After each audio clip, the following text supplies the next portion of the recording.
this video, you will learn to set up server. You can get server for just $5 from any of popular cloud service provider. Vultr is one of them. You can also go to linode.com and the pricing of server is $5 for 1 GB RAM. And also here at Vultr you will find pricing of 1 GB RAM is $5. I would recommend you to go for server which has RAM at least of 1 GB or higher than that.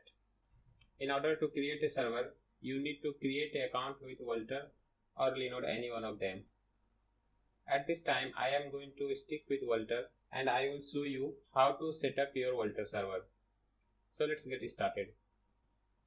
Once you log into Vultr and set up your billing account, you will have dashboard which looks like this. On the right hand side, click on this plus button which shows deploy new server. Now choose data center region that is closest to your targeted web visitors. Let's say my targeted visitors are in United States. So I can select Chicago. And in server type, you must choose Ubuntu 14.04 x64. After that, you have to select server size. As I mentioned, your server must have at least of 1 GB RAM. After that, you may want to enable IP version 6, and I would recommend you to enable auto backups, which will cost you $1 per month. After that, you need to add an SSH key.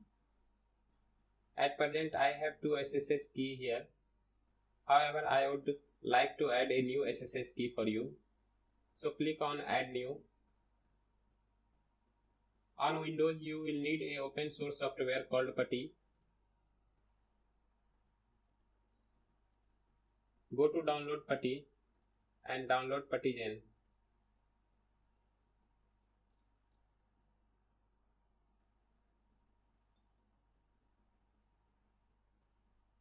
If your computer is 64-bit, then you should click this link.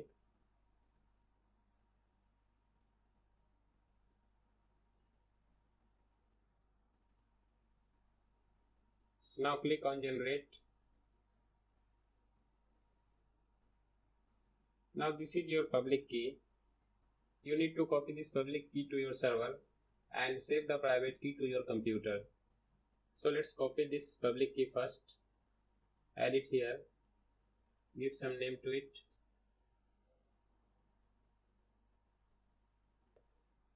Now as you could see, SSH key has been added. Next we will go back to instances. We have to repeat the process once again.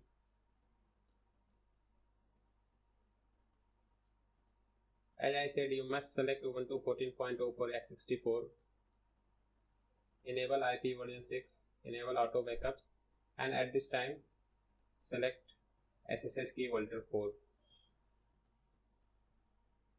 Your host name should be box.your domain name, and after that click deploy now. Now server has been added successfully.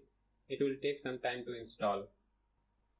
In the meantime, I am going to say private key. You must understand that anyone with this private key will have access to your server unless you also have secured this private key with passphrase. So let's enter some passphrase. Then click on save private key. Give it some name and save it.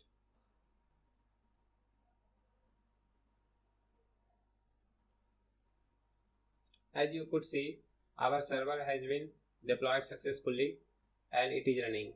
In next video, I will finalize installation of mail server.